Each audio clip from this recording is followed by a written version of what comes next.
Fusion Signage also allows you to connect your Canva account to Fusion Signage in order to use all of the power within Canva to create your content. So firstly, you'll need to have a Canva account set up. You can use the free account or paid account, it's up to you. Once you're in your Fusion Signage account, you can go down to the settings section at the bottom, up to integrations, and you'll notice the Canva integration right here. When you click on authorize, this is going to take you to the confirmation page where you can then say, yes, you would like to connect your Fusion Signage to your Canva account. Click allow, and then your Canva account will then be activated. If you're not logged in at that point, it will get you to log in.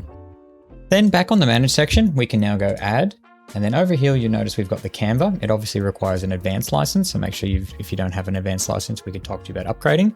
And then you start by entering a design name. So you can call it new content, for example. Specify your width and height. So make sure you match this to the screen resolution that you're going to be deploying it to.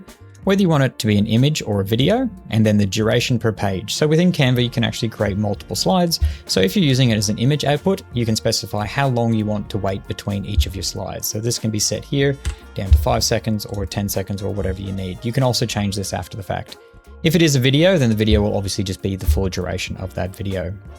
Next, we can go create in Canva, and this is going to then open up a brand new Canva window, which now you can start to use all of the features and power behind Canva. So I can use, let's say, a new pitch deck, bring that in, apply all 10 pages, make all the customization, make all the changes, and whatever you need to do within here. Once you're happy with this, you can then return to Fusion Signage, and it's going to say it's going to sync the changes to the Fusion Signage account.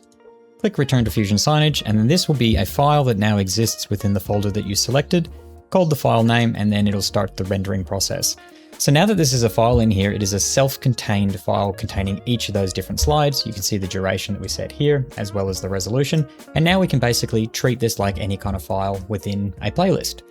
You've got the edit option here, which will open up that Canva window if we need to go in and start creating that content or editing that content, similar to what the designer can do. But in here under the edit options, you can configure, and here's where I can specify whether I want to change it from an image to a video or update the duration. So this is if 5 seconds is too slow, we can make it 3 seconds or even longer if we need to, and press save. Then when we're ready, we can go create a new playlist, say new content, add that file in, media. This is still processing, so there will be a icon once that is completed. And then we can go and save and publish that to our screens as per normal. So that content is then added into the rotation of any other content. If you have any questions, please reach out to us. I'm more than happy to help.